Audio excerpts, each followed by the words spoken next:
Alright everybody, what's up? My name is Sen. Welcome back to the channel. I have a couple videos to upload today because I'm trying to get a little bit of a backlog for the next couple of days because I have work and I'm tired and stuff. But I recently posted a fighters video on my main channel with a completely different topic about like it not being an auto win picking a top tier character, and it's much better to pick something that you're comfortable with and just defaulting to the next strongest thing. But while I was making that video, I had a nice little defensive segment. I posted that little clip on my TikTok and I got a little bit of good feedback from it. Someone said that it was very cool and it made them want to pick up the game again, which was very sweet, but the other person said that this was so cool.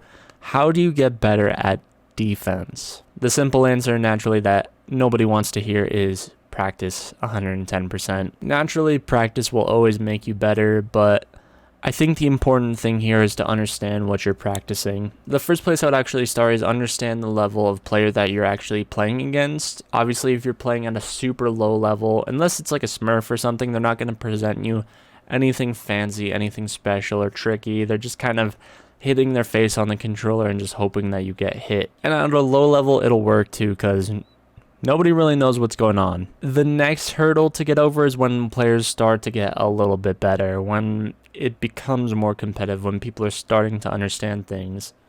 I would say then the next best option would be to look for bad habits that your opponent is presenting. Obviously, if you don't have an answer, you could always try something, see if it works, try it again, and if it doesn't work, maybe you just got lucky that one time. But if your opponent is doing something and you notice it and they keep on doing it, keep an eye out for it. Even myself, like I'm a much more advanced player than I was like a long time ago. I can very much beat people far above my rank. I could pretty consistently beat people at my rank, so you know, I do okay. So because the clip was Dragon Ball, and Dragon Ball is the thing that I know the best about, that's what I'm going to talk about and use for my example.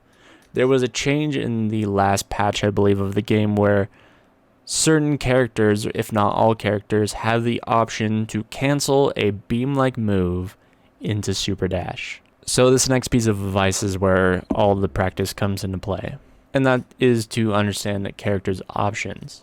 So like I said, in the last patch, they gave certain characters the ability to Super Dash off their beam. Now we know that's an option that exists, that's an avenue they can go, so if I see a beam, I can recognize now that they have this option to try to continue pressure or combo or whatever. They have that as an option. So now a little bit because of this change in sparking pressure, that's essentially where this clip comes from. There is a definitive answer here. If I keep my eyes open more for a Super Dash and look for it, I can 2H, get a punish, get a combo, get my offense started, and the flow of the game changes drastically. Simply enough, I wasn't looking for Super Dash. I was okay blocking because I understand Super Saiyan Goku. I'm very familiar with him, and I was just okay blocking. I've fought as and against this character a whole bunch, so I know how he works, and because of that, I know how to defend against him. So now, taking skill level into play, this discussion works in both directions. I may or may not have been fighting a player that could be way better or way worse than me.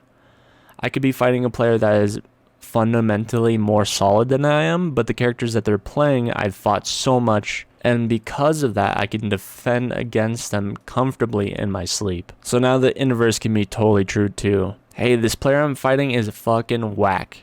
They suck, but I'm not comfortable at all in this matchup, and because nobody plays these characters, I'm losing because of it. For a long time, this was actually the conversation about like Hook fighting Japanese players. The professional Japanese players, they had Piccolo players, but no Piccolo players to that level were doing the same things that Hook was doing, so they didn't know how to fight it. So instead, if they get a hit on Hook's Piccolo, they try to kill him. They literally try to TOD him. I fought a Trunks player. He tried to pull some flip mix on me. I'm like, bro, I main this character. I know what this guy can do. I'm blocking whatever shit you do.